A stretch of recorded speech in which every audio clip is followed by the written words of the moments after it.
Good day, everyone. Ed Dudley with another connected conversation. I hope you're all doing well out there.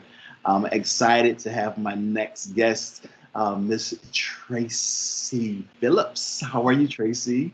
I'm great, Ed. It's so good to see you again. It's been a while. It's been a while. I had the pleasure of going to a workshop. This is how Traci and I met. I was at a workshop, and I had I think a green smoothie or something, and she's just watching my smoothie, and she comes up to me and says, "Can I sit next to you?"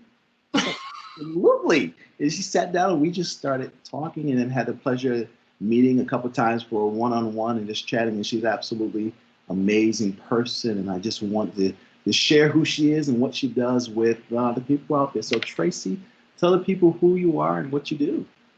Yes, and I love that story. It's one of my favorites. So I am Traci Phillips. My company is The Innate Coach. I am a leadership and performance coach. And so I work with executive professionals as well as small business owners to help in a lot of ways, to help them keep the mindset that's congruent with what they're trying to create and where they want to go in life and business. And so really helping people stay in that frontal part of the brain, the thinking brain, the one that makes good decisions, and out of, the reptilian brain, which is the knee-jerk reaction. It's such an important thing because I think in leadership today, things are changing a lot, right? The world is changing a lot. And so we're looking for a type of leadership that is going to support wherever we're going next. And my particular belief is we have to come home first and find that self-leadership before we really can know how to effectively lead others. Great. I love it. So one of the questions I always ask everyone is, we're in unprecedented times. You and I were talking a little offline a lot about it, but how are you doing during these times? That's really a great question, and I appreciate that so much because I think a lot you fall into the same category too. Our mission in life is to be there for people, right? We're driven to be there for others, to be of service, the servant leader, right?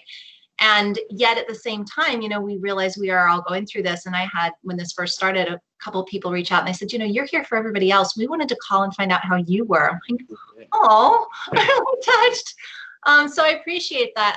I'm doing well. I mean, as I was saying to you offline too, is that, the nature of my work is to look at two things that create growth, that support and challenge, right? So I understand that challenge is an integral part of growth. And I've had my own stories in this when this first kind of happened, I had 5 new clients I was about ready to onboard, and they all decided not to sign on because, financial reasons and unknowing, the lack of certainty about where things were going to go. And in that same week, my husband got laid off, and we also got hit with our tax bill. So it was one of those things that was reality, right? So the challenge of reality and the uncertainty of like, well, how long are we going to be in this? They say 2 weeks, that turns into 2 months. And then it's like, a lot longer.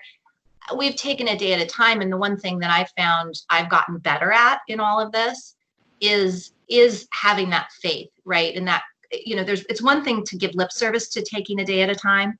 Mm-hmm. It's another thing to actually be in the practice of taking a day at a time, right? And keeping your own self out of that mental I said worrying. It's like not just worry. But so I'm finding that I'm actually coming more into a centered space, ironically, during this time, not because I have to, but because I'm actually choosing to. And it's just, I'm loving it, right? I'm really loving this grounded space, and those issues and challenges are still there. Yeah. It's just we handle them differently when you talked about perspective, right? Yeah. And that's a big piece of it. Yeah. So, what, and I ask everyone to share what the silver lining during this whole process and these times have you found? You share what you see as the silver lining? Yeah, absolutely. So the nature of my work, I always tell people what I feel like God called me to do in this lifetime is to help facilitate people coming home to themselves, right? Knowing through grace and beauty and reverence what they were gifted with, that they have to serve the world with. And so it was interesting for me as soon as they being, the powers that be kind of told us, okay, we want you all to be quarantined and go home, go into your homes and stay there.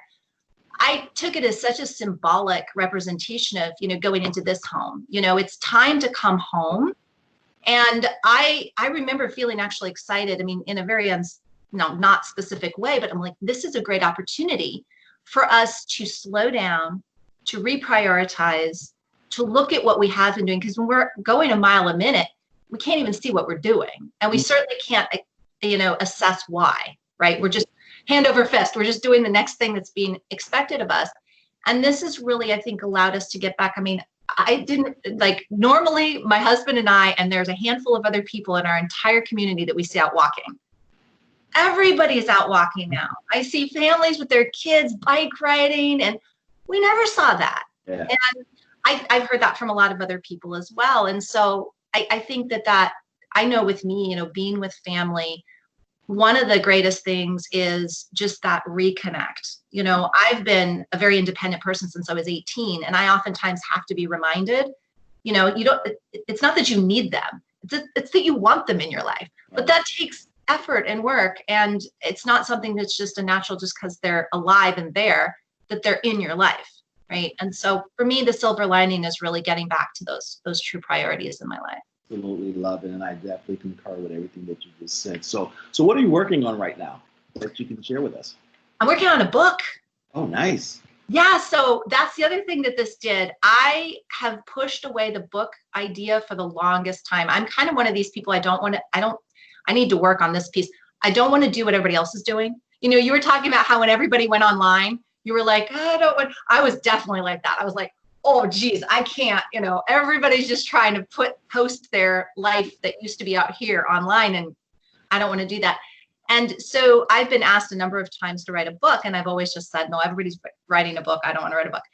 But I was asked by a guy who he's with a company that is an arm of Forbes publishing company. And they help people to kind of build that pitch for publishers. So he had been actually stalking me on LinkedIn for a while and reading apparently this is his words, right?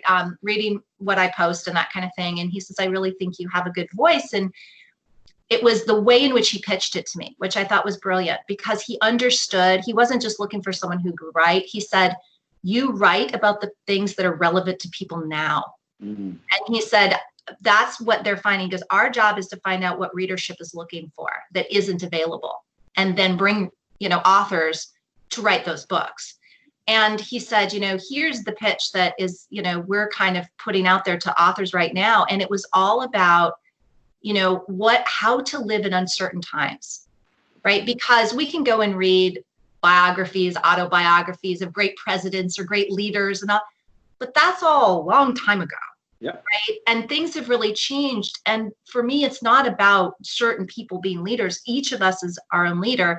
And so how do we lead ourselves during these times of uncertainty when nobody has the answers, right? The government or the experts or whoever is just as unsure as we are. Right. And so what does that look like? And he said, people want these books now. People want to know how to ground themselves, in such a way that they're stabilized and they feel that they can start finding those answers for themselves, and they don't feel so in fear constantly. And so I thought, that's the body of my work. That's what I do all the time. I could write a book about that, right? So I'm in the middle of doing what they call the pitch work, right? Kind of putting together. In fact, later today, I'm going to do the video, to kind of pitch the book, and we'll see if there's interest on the, the back end of all this. And if there is, to see if their publishers decide they want to, pick it up. But I'm just enjoying the process. I have no expectations, it's not, if this baby gets birthed, fantastic. It means it's supposed to. If this was just an experience to be able to say, I know what that's like, that's great too. So yeah, that's kind of what I'm working on right now. Love it. I can't wait. So, and we support you. That's a great, oh God, you really are asking some wonderful questions. It feels like the tables are turned. Like that's not, it's strange. I'm like, nobody asked me that question. Honestly, that's always been a hard question for me to answer, because I'm not thinking, in terms of like, how can people help me? But I really feel like with the book itself, like I'm talking about the book, when I start to post things out there, which will be soon, trying to get, pre-orders or, interest. Honestly, if that resonates with people, that's how people can support me, is to, to share it, to, if they think it's a great idea. Like I said, the body of my work is for others. The body of my work is to help empower people, truly from a place of authenticity and sovereignty. And, that is something that I think we all want for ourselves to some degree. I mean, we do realize that, there is a greater, well, some of us, are attached to this idea of a greater power.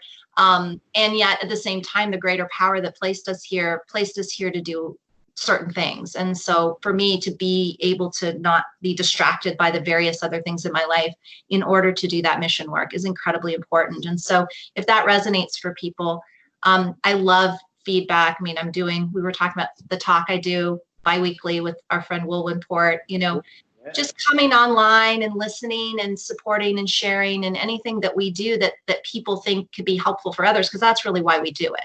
It's not so much how it can support me, that's how, my work can support others, if that resonates. So that would be my answer to that is, if any of this resonates, follow me, support what I put out there. If it seems like it's going to be helpful to others, that's certainly the intention that I have. Well, great. Which leads to the last question. How can people find you? So the best way to find me is actually through my website, and that is theinnatecoach.com. And that's where I have, obviously my offerings, but all my blog posts go up there. I spend a lot of time on LinkedIn, so you can also find me there. I'm on Instagram and I'm on Facebook. So they're all areas that I'm showing up during this time of quarantine. Yeah. Well, Traci, I definitely appreciate you. I value your friendship and the work that you're doing out there with everyone. Really appreciate it. This has been another Connected Conversation. I thank everyone for tuning in.